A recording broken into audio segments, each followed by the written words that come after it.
small. All right, special event this Sunday in Traverse City at the I always want to say Buffalo Lodge, the Great Wolf Lodge in Traverse City, 1 to 5. Two great speakers will be here, and I don't know how often they're together, but we have a group called the Northern Michigan Community Networks bringing them here. Krisanne Hall will be here. She's been here for the Constitution Convention before, is on the line with us. Good morning, Krisanne. Good morning. Hey, thanks for joining us. And we do have on the other line Tom Deweese, president of the American Policy Center, an advocate for individual liberty, free enterprise, private property rights, and other good things. Tom Deweese, welcome aboard, sir. Thanks for having me. Hey, do you have an act? No, I don't mean to be flip, but do you have an act, so to speak, on the road where you travel together, or how is it that you're both together speaking on Sunday? Coincidentally, we were just at a youth camp together in New Hampshire, and it doesn't happen. I mean, I think that's only the second time we've actually been scheduled to speak together, but we don't actually have something organized that we take on the road. But it is nice to be able to work together sometimes. All right, we're going to have ticket information coming up here, but Sunday, 1 till 5 o'clock. I want to ask both of you to kind of zero in, I think what you'll be speaking about, what you're passionate about, to give people an idea. Tom, is there a particular subject you'll zero in on Sunday? Yeah, well, overall, my main subject is protection of private property rights, specifically talking about what's happening across the country and changing our society, attacks on private property rights. The main subject that we're focusing on is Agenda 21, which is a 1992 document that came out of the United Nations, and they called it a comprehensive blueprint for changing human society, and that's being used by planners all over the country to change our cities, change our form of government. What do you think of this? Well, I guess what you think of it, but we'll just hear some of your thoughts. I forget the official name, but the Obama Housing Department has this deal. There have been books written about it years ago. It's now kind of leaking into some of the mainstream news, where he wants to tell cities that receive housing money from the federal government, they now need to inventory who lives where based on zip code, but based on race, based on income, and then they have to devise a plan that says how they'll solve that, how they'll somehow make things fair and have more have less segregation. And if there's an affluent neighborhood, then they want to put more affordable housing in there and kind of engineer all of that. What are your thoughts on that? Yeah, this is a prime example of what we're talking about here. I love the title of this program, Affirmatively Furthering Fair Housing. Please. I mean, what genius thought that up? What this really means is social engineering of all of our neighborhoods. One of the main aspects of Agenda 21 is social justice. And social justice is nothing more than redistribution of wealth, and that's what this entire program coming out of HUD is about. And you're going to find property owners are not able to sell their home unless they are selling to a specific minority or income level. If the government decides they need more of that specific level or minority, you'll have to kowtow to that. Yeah, it's interesting, there is a transformation going on. As President Obama promised, he said we're going to transform America. And you have a lot of verbiage out there, like this social justice that people throw around. I think, where did that come from? Where'd that term come from? What's it mean? But you have a lot of these vague terms and concepts, and it seems like they've been, it's designed to, obfuscate or cloak true intentions. And you have folks using the law, little pieces of the law, to try to change and transform this country into what they think it should be. The words like sustainability and stuff like that, do all these words have special meanings? And is it kind of a I don't know, like a diabolical plot, if I may say that? It seems like there's been like a plan that's going on for a long time here, and it's now kind of coming slowly into fruition. I know that's not a question, but could you try to address some of that? That is exactly what we're talking about here with Agenda 21. They call it over and over again a comprehensive blueprint and for changing society. And they used to be very proud of it. They talked about it all the time. Nancy Pelosi introduced it into Congress in 1992. I've got a 70-page report from 1998 where the U.S. reported to the United Nations on the progress they had made in that period of time, implementation of it. The EPA and its programs call it for it. It wasn't until we began to put a spotlight on that they began to get really dumb. What are you talking about? What document? Kind of like Jonathan Gruber, Right. And where did the term social justice come from? Karl Marx was the first one to coin that phrase. And I think that says about all it is. It is redistribution of wealth, and it's not just from your pocket and so forth. We're talking about the entire nation. You're seeing American industry go overseas.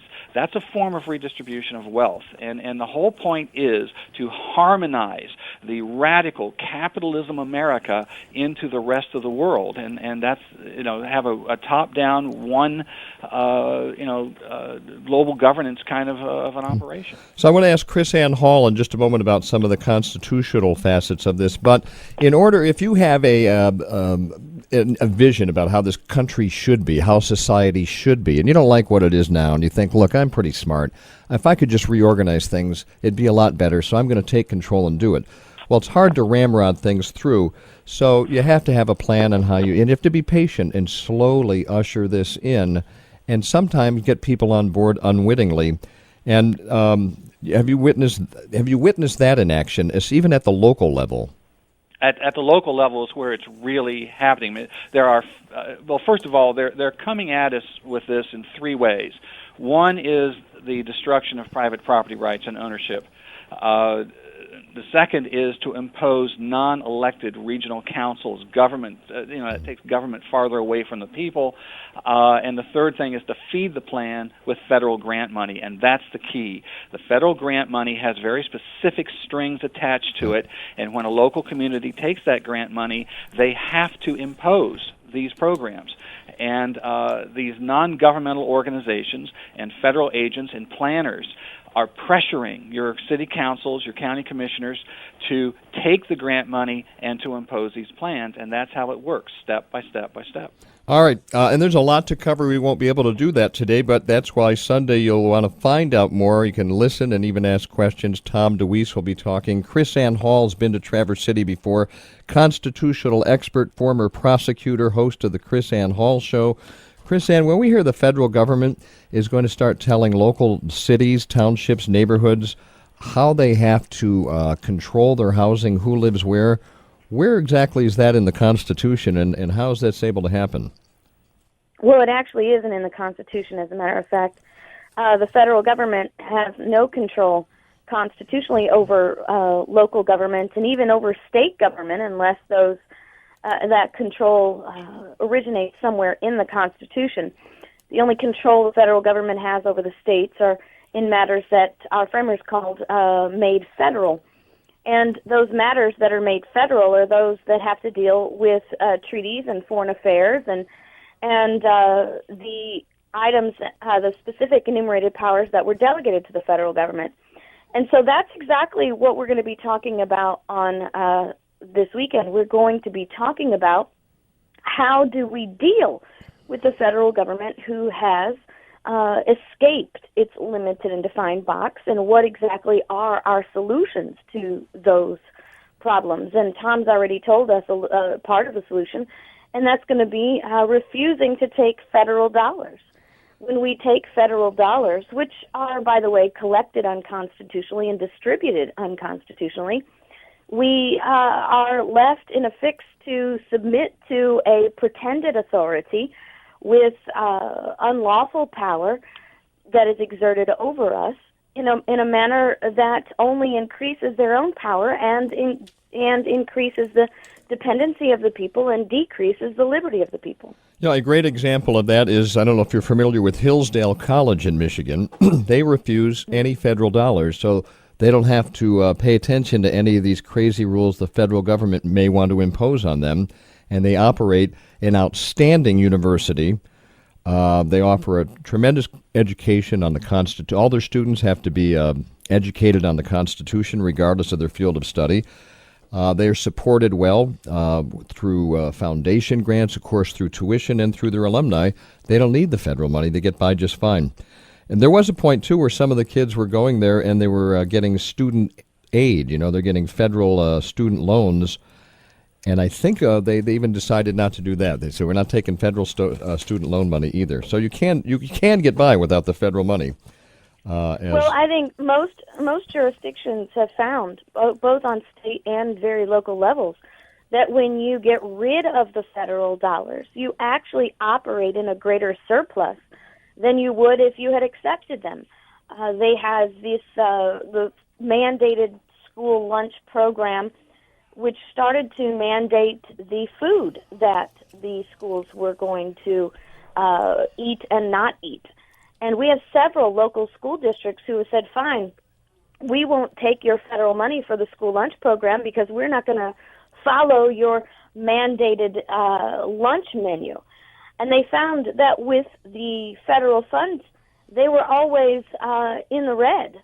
But once they got rid of, and I mean tens of thousands of dollars in the hole, yeah. And once they got rid of the federal funding, they found themselves $10,000 and $17,000 ahead every year, as opposed to the federal funding. And so these are the kind of examples that we need to spread around, and it's the exact solution to getting rid of federal control is just simply refusing to comply with it. And you can do that if you don't take their money. That's the carrot they wave in front of people to try to get you to behave the way they want you to. You can see... you also have... I'm sorry, go ahead. No, I was just going to say, you can see a lot of Americans are a little frustrated with this heavy-handed government and this establishment. Doesn't seem to work well or listen to them by looking at the popularity of Donald Trump right now on the campaign trail. I think he just represents some of that frustration. And even on the left, Bernie Sanders is kind of an anti-establishment guy, although totally in the other direction. What's your, I guess, on Sunday, again, Tom Deweese and Krisanne Hall are going to be speaking here in Traverse City at the Great Wolf Lodge. It's going to go from 1 till 5 and address a lot of these points that we're talking about today in a little more detail. I'm going to go back to Tom for a minute. Tom, if we just go along and coast along and don't really pay attention, what would happen? What's your biggest fear, the direction this country would go in, or the biggest change that you fear? Well, the real change that's taking place is our form of government is being changed. These non-elected regional councils and funded by this grant money is making it so government is almost untouchable to us. All these decisions are made in back rooms by people who didn't elect to do these things. And the bigger government gets, the more powerful it gets, the more corrupt it gets. And people, this is the frustration, as you just mentioned, that is happening all over the country, is people no longer can deal with City Hall because it's not the government that we believe that we had. And this is the greatest fear, the power of government now ruling every single aspect of our lives. And, you're just seeing, as we talked about the HUD thing now, where they're deciding who can live in neighborhoods, and we're going to find people being herded into cities in these stack and pack high-rises, and single-family homes are disappearing, and your ability to travel and many other things become in jeopardy as these things begin to be put in place. All right, there's so much to cover there. I hope people turn out and tune in to Tom. Turn out to the event and tune in by listening to Tom on Sunday and Krisanne Hall. Chris, as you watch the Constitution kind of get eroded here, what's the biggest fear you have if we just kind of sit back and let things continue to go in this direction? Well, my biggest fear is that we sit back and continue to let things go on in this direction, because the responsibility, the purpose of our Constitution was to preserve, as the preamble says, preserve the blessings of liberty to ourselves and our posterity. And the real scary thing is that we are going to let this continue, and no longer have a lineage, a legacy that passes on liberty to our children. And we are dangerously close to a point where we have become completely enslaved by a federal government who has no regard for liberty and only is trying to consolidate power under themselves. And we need the proper solutions, not just for ourselves, but for our future generations. Our framers gave so much for us. They called it life, fortune, and sacred honor, and I think we simply take those words for granted when we hear what they actually did to secure liberty. And they said they were not doing it for themselves, but for ages and millions yet unborn. And we need to pick up the mantle so that we are not negligent to the gift that they've given us. And on Sunday, I'm going to tell you exactly how they want us to do that. All right. As I said, we're just kind of touching the surface here. Turn in Sunday. Turn out and tune in Sunday. Great Wolf Lodge, 1 till 5, this Sunday, August 2nd. Tom Deweese and Krisanne Hall, usually not together, but it's great to have both of them together. Lots of ground to cover. You can ask questions. You can learn more. For information, call 932-1653. Tickets are $20 in advance. You can go to eventbrite.com. That's eventbrite, BRITE.com for tickets. And if you miss all that, you call me at WTCM and we'll make sure you can find out how to get tickets. I actually have somebody bought one and they can't go. And they sent it to me and said, Ron, why don't you give that to somebody who can? So if you'd like to go Sunday, I do have one ticket to give away, 947-0023, 947-0023 for the first caller. We'll send that over to you. Krisanne Hall and Tom Deweese, thanks so much for your time this morning and for coming to Traverse City. Thank you. My pleasure. See you guys soon. All right, 7:50 at WTCM. Quick break. We'll be right back. Check the weather forecast and see what else is going on in the news.